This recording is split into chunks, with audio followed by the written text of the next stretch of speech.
सभी को जय श्री कृष्ण। आज श्रावण मास के कृष्ण पक्ष की परम पुण्यदायिनी मंगलवार है और इस मंगलवार पर हमें मंगलवार की कथा जरूर सुननी चाहिए। तो आइए हम मंगलवार का कथा श्रवण करते हैं। व्यास जी ने कहा, एक बार नैमिषारण्य तीर्थ में 88,000 मुनि एकत्र होकर के पुराणों के ज्ञात श्री सूत जी से पूछने लगे, हे महामुनि, आपने हमें अनेक पुराणों की कथा सुनाई है, अब कृपा करके हमें ऐसा व्रत और कथा बतलाएं जिसके करने से संतान की प्राप्ति होती है तथा मनुष्य को रोग शोक अग्नि सर्व दुख आदि का भय दूर हो जाता है, क्योंकि कलयुग में सभी जीवों की आयु बहुत कम है। फिर इस पर उन्हें रोग चिंता के कष्ट लगे रहें तो फिर वह श्री हरि के चरण कमलों में ध्यान कैसे लगा पाएगा। तब सूत जी बोले, हे मुनियों, अपने लोक कल्याण के लिए बहुत ही उत्तम बात पूछी है। एक बार युधिष्ठिर ने भगवान श्री कृष्ण से लोक कल्याण के लिए यही प्रश्न किया था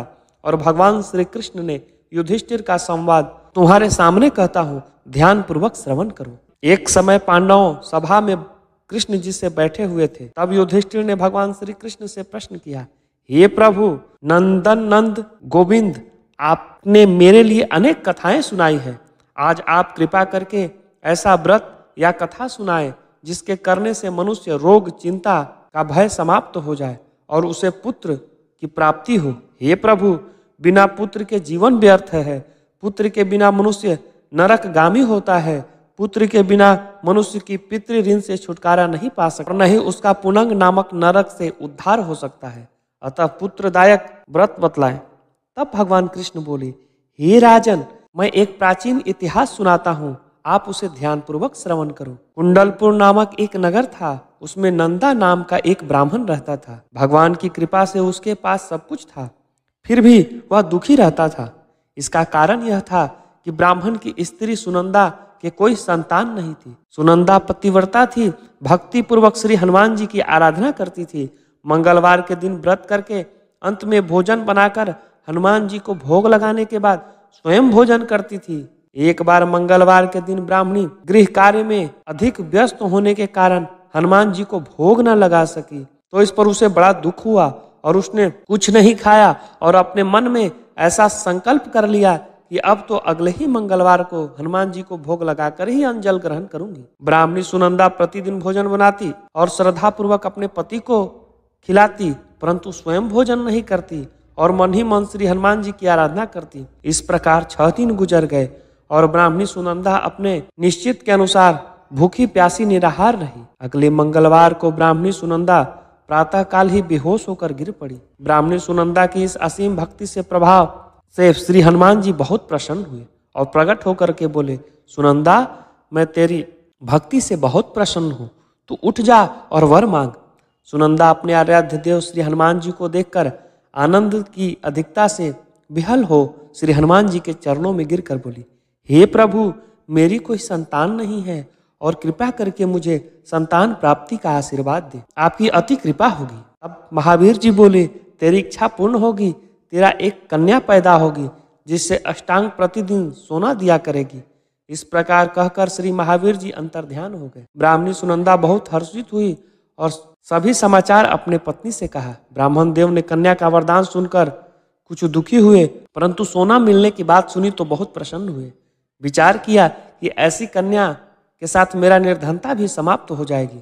श्री हनुमान जी की कृपा से वह ब्राह्मणी गर्भवती हुई और 10वें महीने में उसने बहुत ही सुंदर पुत्री प्राप्त हुई। यह बच्ची अपने पिता के घर ठीक उसी तरह बढ़ने लगी जिस प्रकार शुक्ल पक्ष का चंद्रमा बढ़ता है। 10वें दिन ब्राह्मण ने उसे बालिका का नाम संस्कार कराया।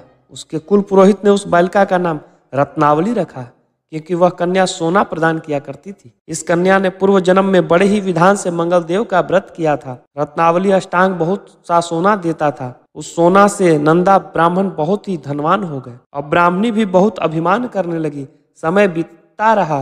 अब रत्नावली 10 वर्ष की हो चुकी थी। एक दिन जब नंदा ब्राह्मण प्रसन्नचित था, तब सुनंदा ने अपने पति से कहा, हे पुत्री रत्नावली, विवाह के योग्य हो गई है, अतः आप कोई सुंदर योग्य वर देखकर इसका विवाह कर दे। यह सुनकर ब्राह्मण बोला, अभी तो रत्नावली बहुत छोटी है।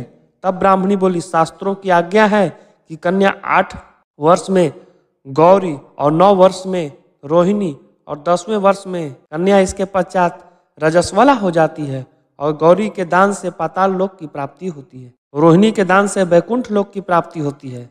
कन्या के दान से इंद्रलोक में सुखों की प्राप्ति होती है। अतः हे पति देव, रजस्वला का दान किया जाता है तो घोर नरक की प्राप्ति होती है। इस पर ब्राह्मण बोला, अभी तो रत्नावली मात्र 10 वर्ष की है और मैंने तो 16-16 साल की कन्याओं के विवाह कराए हैं, अभी जल्दी क्या है।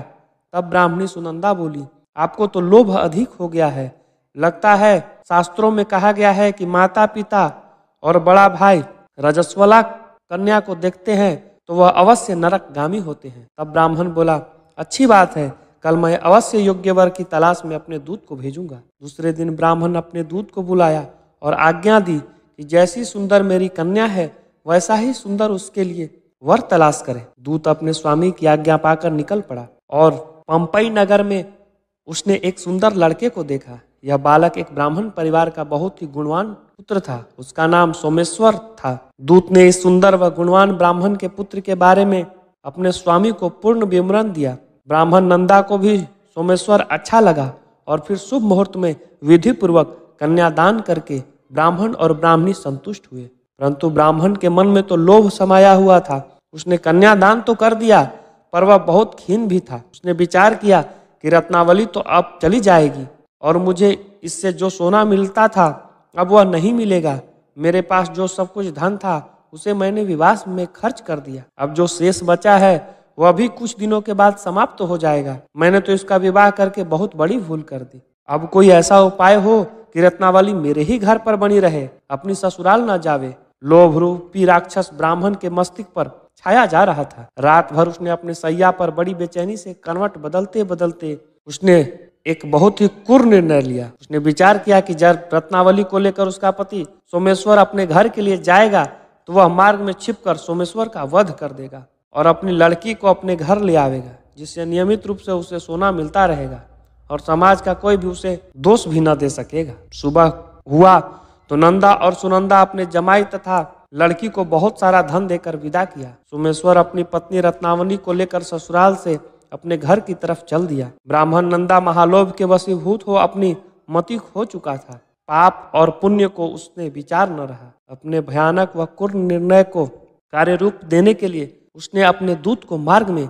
अपने जमाई का वध करने के लिए भेज दिया, ताकि रत्नावली से प्राप्त होने वाला सोना उसे हमेशा मिलता रहे और वह कभी निर्धन न हो। ब्राह्मण के दूत ने अपने स्वामी की आज्ञा का पालन करते हुए जमाई सोमेश्वर का मार्ग में ही वध कर दिया। समाचार प्राप्त कर ब्राह्मण नंदा मार्ग में पहुंचा और रुदन करती हुई पुत्री रत्नावली से बोला, हे पुत्री, मार्ग में लुटेरों ने तेरे पति का वध कर दिया। भगवान की इच्छा के आगे किसी का कोई वश नहीं चलता। अब तू घर चल, वहां पर ही रह, शेष जीवन व्यतीत कर। जो भाग्य में लिखा था वही होगा। अपने पति का अकाल मृत्यु से रत्नावली बहुत दुखी हुई। करुण क्रदन व रुदन करते हुए अपने पिता से बोली, हे पिताजी, इस संसार में जिस स्त्री का पति नहीं है उसका जीना व्यर्थ है। मैं अपनी पति के साथ ही अपने शरीर को जला दूंगी और सती होकर अपने इस जन्म को माता पिता के नाम के तथा सास ससुर को यश को सार्थक करूंगी। ब्राह्मण नंदा अपनी पुत्री रत्नावली के वचन को सुनकर बहुत दुखी हुआ और विचार करने लगा कि मैंने व्यर्थ ही जमाई का वध का पाप अपने सिर ले लिया। रत्नावली तो उसके पीछे अपने प्राण तक देने को तैयार है। मेरा तो दोनों तरफ से मरण हो गया। धन तो अब मिलेगा नहीं, जमाई वध के पाप का फलस्वरूप यम यातना भी भुगतनी पड़ेगी। यह सोचकर वह बहुत खिन्न हुआ। सोमेश्वर की चिंता बनाई गई रत्नावली सती होने की इच्छा से अपने पति का सिर अपने गोद में लेकर चिता पर बैठ गई। जैसे ही सोमेश्वर की चिता में अग्नि लगाई गई वैसे ही प्रसन्न हो मंगल देव वहां प्रकट हुए और बोले, हे रत्नावली, मैं तेरे पति को भक्ति से बहुत प्रसन्न हूँ, तू वर मांग। रत्नावली ने अपने पति का जीवन दान मांगा। तब मंगल देव बोले, रत्नावली, तेरा पति अजर अमर है, यह महाविद्वा भी होगा और उसके अतिरिक्त तेरी जो इच्छा है वह वर मांग।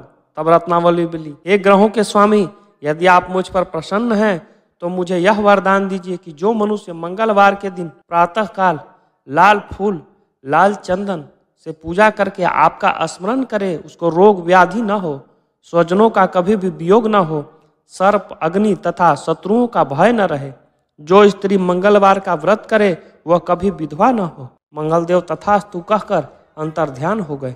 सोमेश्वर मंगलदेव की कृपा से जीवित हो उठा और रत्नावली अपने पति को पुनः प्राप्त करके बहुत प्रसन्न हुई और मंगल देव का व्रत प्रत्येक मंगलवार को करके व्रत राज और मंगल देव की कृपा से इस श्लोक में ऐश्वर्य को भोगते हुए अंत में पति के साथ स्वर्ग को चली गई। इस प्रकार इति श्री मंगलवार व्रत कथा समाप्तः।